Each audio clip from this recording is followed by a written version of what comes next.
नमस्कार दोस्तों। नई नोटिफिकेशन आउट किया गया है government of India ministry of defence की तरफ से इंडियन नेवी में वेरियस पोस्ट के लिए।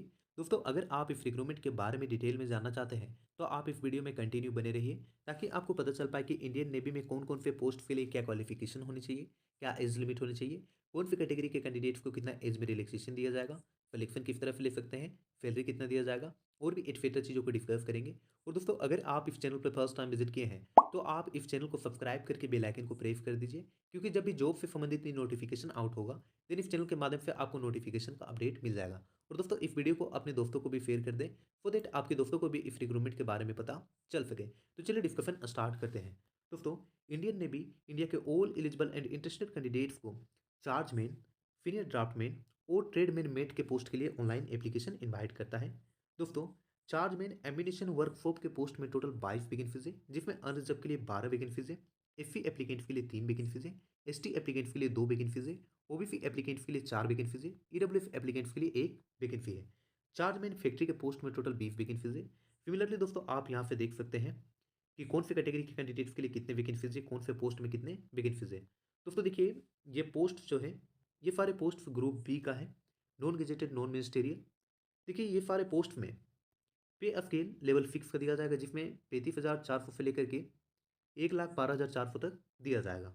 अब दोस्तों देखिए ट्रेडमैन मेड में टोटल वैकेंसी 610 है, जिसमें ईस्टर्न नेवल कमांड में टोटल 9 वैकेंसीज है, वेस्टर्न नेवल कमांड में टोटल 500 पेफर्ड वैकेंसीज है, साउथर्न नेवल कमांड में टोटल 36 वैकेंसीज है।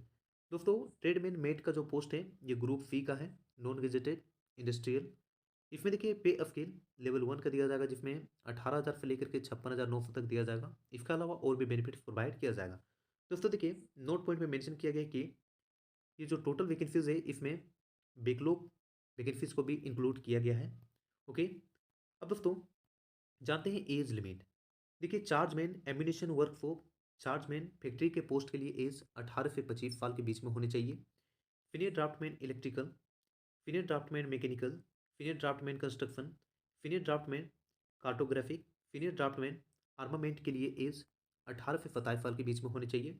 ट्रेडमैन मेट के लिए एज 18 से 25 साल के बीच में होनी चाहिए। अब दोस्तों जानते हैं essential qualification. Chargeman ammunition workshop के पोस्ट में qualification bachelor of degree science में होनी चाहिए विद फिजिक्स या केमिस्ट्री या मैथमेटिक्स, या फिर केमिकल इंजीनियरिंग में डिप्लोमा होनी चाहिए। चार्जमैन फैक्ट्री के पोस्ट में qualification bachelor of degree science में होनी चाहिए विद फिजिक्स या केमिस्ट्री या मैथमेटिक्स, या फिर इलेक्ट्रिकल या इलेक्ट्रॉनिक्स या मैकेनिकल या कंप्यूटर इंजीनियरिंग में डिप्लोमा होनी चाहिए। सीनियर ड्राफ्टमैन इलेक्ट्रिकल के लिए क्वालिफिकेशन मेट्रिकुलेशन यानी कि 10th पास या फिर इक्विवेलेंट क्वालिफिकेशन और 2 ईयर का डिप्लोमा या फिर ड्राफ्टमैनशिप में सर्टिफिकेट इंडस्ट्रियल ट्रेनिंग इंस्टीट्यूट से होनी चाहिए, और 3 ईयर का एक्सपीरियंस भी होनी चाहिए ड्राइंग से या फिर डिज़ाइन ऑफिस से इलेक्ट्रिकल या मैकेनिकल इंजीनियरिंग के फील्ड में। Desirable auto computer aided design में सर्टिफिकेट होनी चाहिए। नेक्स्ट सीनियर ड्राफ्टमैन मैकेनिकल के पोस्ट में क्वालिफिकेशन 10th पास या फिर इक्विवेलेंट क्वालिफिकेशन होनी चाहिए, साथ ही साथ 2 ईयर का डिप्लोमा या फिर ड्राफ्टमैनशिप में सर्टिफिकेट होनी चाहिए, और 3 ईयर का एक्सपीरियंस ड्राइंग या फिर डिज़ाइन ऑफिस से होनी चाहिए मैकेनिकल इंजीनियरिंग के फील्ड में। डिजायरेबल आप यहाँ से देख सकते हैं। सिमिलरली दोस्तों आप अदर पोस्ट के लिए एजुकेशन क्वालिफिकेशन को आप यहाँ से देख सकते हैं। दोस्तों अनेक्सर 1 में एलिजिबल आईटीआई ट्रेड्स मेंशन किया गया है। तो दोस्तों हम नीचे में देखेंगे अनेक्सर 1 को। दोस्तों आप यहाँ से पोस्ट फाइल जॉब्स के रिस्पॉन्सिबिलिटीज़ को देख सकते हैं कि कौन से पोस्ट में क्या काम करना होगा, जॉब्स का नेचर क्या होगा, यहाँ पे आप देख सकते हैं। अब दोस्तों एज रिलैक्सेशन को देखते हैं। देखिए एससी एसटी कैटेगरी के कैंडिडेट्स को 5 ईयर तक का एज में रिलैक्सेशन दिया जाएगा। ओबीसी कैटेगरी के कैंडिडेट्स को 3 ईयर तक का एज में रिलैक्सेशन दिया जाएगा। सिमिलरली दोस्तों आप यहाँ से पीडब्ल्यूबीडी एक्स सर्विसमैन और अफोर्ड पर्सन के लिए यहाँ पे आप देख सकते हैं। डिपार्टमेंटल कैंडिडेट्स के लिए भी आप यहाँ पे एज रिलैक्सेशन को देख सकते हैं। अब दोस्तों जानते हैं एग्जामिनेशन फी। देखिए एससी एसटी पीडब्ल्यूबीडी और एक्स सर्विसमैन और वुमेन कैंडिडेट्स को इस एप्लीकेशन को अप्लाई करने के लिए किसी भी तरह का पेमेंट नहीं करना होगा। ये सारे कैंडिडेट्स को छोड़ करके बाकी जितने भी कैटेगरी के कैंडिडेट्स आते हैं उन सभी को 295 रुपीज़ पे करने होंगे। इसका पेमेंट आप सिर्फ ऑनलाइन कर सकते हैं, that is credit card, debit card, net banking etcetera के थ्रू। दोस्तों एक बार आप एप्लीकेशन के पेमेंट को पे कर देते हैं तो किसी भी सर्कमस्टेंसेस पर आप वापस नहीं कर पाएंगे। तो आप इस एप्लीकेशन को तभी अप्लाई करें जब आप 100% इसमें वर्क करना चाहते हो। तो दोस्तों देखिए, अगर एप्लीकेशन को अप्लाई करते समय आपका ट्रांजेक्शन फंस जाता है तो ऐसा केस में देखिए क्या होगा, 7 डेज के अंदर आपका पैसा रिफंड कर दिया जाएगा। ओके। और दोस्तों एप्लीकेशन को अप्लाई करते समय आपको 3 अल्टरनेटिव दिया जाएगा एग्ज़ाम के सेंटर को चुनने के लिए। ओके। और दोस्तों देखिए, यहाँ पर यह भी स्पष्ट रूप से मेंशन किया गया है कि अगर ज़्यादा कैंडिडेट्स सेम सिटीज़ में अप्लाई करते हैं तो देखिए, इंडियन नेवी अगर चाहा तो आपके एग्ज़ाम के सेंटर को चेंज भी कर सकता है। ओके। तो दोस्तों ऐसा भी हो सकता है। अब दोस्तों जानते हैं सिलेक्शन प्रोसीजर। दोस्तों इसमें selection online examination, medical examination, documents verification के थ्रू सिलेक्शन ले सकते हैं। दोस्तों ऑनलाइन एग्जामिनेशन के लिए शॉर्टलिस्टेड कैंडिडेट्स को बुलाया जाएगा। दोस्तों आप सोच रहे होंगे ऑनलाइन एग्जामिनेशन से भी पहले कैंडिडेट्स को शॉर्टलिस्ट किया जाएगा, तो इसका आंसर है यस।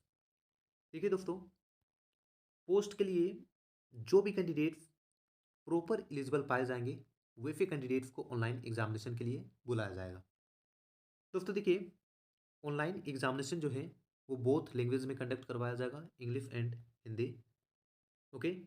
अब दोस्तों एग्जाम के स्कीम को समझते हैं। देखिए, जनरल इंटेलिजेंस से 25 क्वेश्चन पूछा जाएगा, 25 मार्क्स कैरी करेगा। जनरल अवेयरनेस से 25 क्वेश्चन पूछा जाएगा, 25 मार्क्स कैरी करेगा। क्वांटिटेटिव एप्टीट्यूड से 25 क्वेश्चन पूछा जाएगा, 25 मार्क्स कैरी करेगा। इंग्लिश लैंग्वेज पे 25 क्वेश्चन पूछा जाएगा, 25 मार्क्स कैरी करेगा। टोटल 100 क्वेश्चन पूछा जाएगा, 100 मार्क्स कैरी करेगा। 90 मिनट्स का टाइम दिया जाएगा। ओके। अब दोस्तों देखिए, ग्रुप बी के पोस्ट का सिलेबस है, यहाँ पे आप स्क्रीनशॉट ले लीजिए या फिर कॉपी में नोट डाउन कर लीजिए। देखिए जनरल इंटेलिजेंस का ये सिलेबस है, यहाँ पे आप देख लीजिए। जनरल अवेयरनेस का यहाँ पे आप देख लीजिए। यहाँ पे क्वांटिटेटिव एप्टीट्यूड का आप देख लीजिए। इंग्लिश का यहाँ पे देख लीजिए। अब देखिए, ग्रुप सी के पोस्ट का सिलेबस यहाँ पर मेंशन किया गया है। जनरल इंटेलिजेंस में ये सारे टॉपिक से क्वेश्चन पूछा जाएगा। जनरल अवेयरनेस में ये सारे टॉपिक से क्वेश्चन पूछा जाएगा। क्वांटिटेटिव एप्टीट्यूड में ये सारे टॉपिक से क्वेश्चन पूछा जाएगा। यहाँ पे आप इंग्लिश का देख लीजिए। अब दोस्तों टाई के रेजोल्यूशन को आपको मैं एक एग्जांपल की मदद से समझाता हूँ। मान के चलिए कि एक ए पर्सन है और एक बी पर्सन है। दोनों ही अनरिजर्व से बिलोंग करते हैं।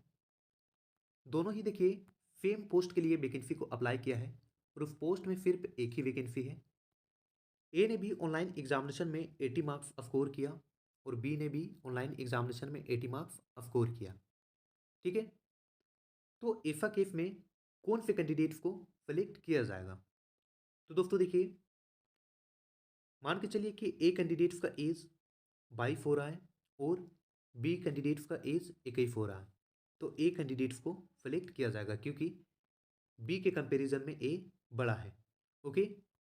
अब दोस्तों देखिए, मान के चलिए कि एज भी सेम है, तो ऐसा केस में इंग्लिश के अल्फ़ाबेट में जिसका पहला अक्षर आएगा वो कैंडिडेट्स को सेलेक्ट किया जाएगा। इंग्लिश के अल्फ़ाबेट में पहले कौन सा स्पेलिंग आता है? ए। तो ए कैंडिडेट्स को सेलेक्ट किया जाएगा। तो आई होप दोस्तों आप इस एग्जाम्पल की मदद से टाई के रेजोल्यूशन को समझ गए होंगे। अब दोस्तों देखिए, ऑनलाइन एग्जामिनेशन का जो डेट है वो आपके रजिस्टर्ड मोबाइल नंबर पर या फिर रजिस्टर्ड ईमेल आईडी में इंटीमेट कर दिया जाएगा। अब दोस्तों देखिए, डॉक्यूमेंट्स वेरिफिकेशन के दौरान आपको ये सारे डॉक्यूमेंट्स लेके जाने हैं। ओके। और जब डॉक्यूमेंट्स वेरिफिकेशन होगा उस समय आपके रजिस्टर्ड ईमेल आईडी या रजिस्टर्ड मोबाइल नंबर पर इंटीमेट कर दिया जाएगा। ऑनलाइन एप्लीकेशन को आप 18 दिसंबर 2023 से 31 दिसंबर 2023 तक अप्लाई कर सकते हैं। दोस्तों ऑनलाइन एप्लीकेशन को अप्लाई करने से संबंधित गाइडलाइंस है, यहाँ पे आप देख सकते हैं। जनरल इंस्ट्रक्शंस एंड कंडीशंस को आप एक नज़र डाल लीजिए सो दैट एप्लीकेशन को अप्लाई करते समय किसी भी तरह का प्रॉब्लम फेस ना करना पड़े। तो आई होप दोस्तों इस रिक्रूटमेंट के बारे में आपको क्लियर हो गया होगा। फिर भी आपको किसी भी तरह का डाउट रहता है देन आप कमेंट कीजिए, मैं आपके डाउट को रिजोल्व करने का कोशिश करूँगा। और दोस्तों देखिए, ट्रेड में मेट का अनेक्स्चर 1 रह गया है। तो अगर आप ITI ये सारे ट्रेड से कंप्लीट किए हैं तो आप अप्लाई करने के लिए एलिजिबल हैं। आप यहाँ पे देख लीजिए, टोटल 64 ट्रेड्स हैं। ओके, तो आई होप दोस्तों आपको इस वीडियो से हेल्पफुल लगा होगा। दोस्तों अगर आपको इस वीडियो से हेल्पफुल लगा तो इस वीडियो को लाइक, शेयर और इस चैनल को सब्सक्राइब करना ना भूलें। मिलते हैं नेक्स्ट वीडियो में इसी तरह के नोटिफिकेशन को लेकर के। तब तक के लिए जय हिंद, जय भारत।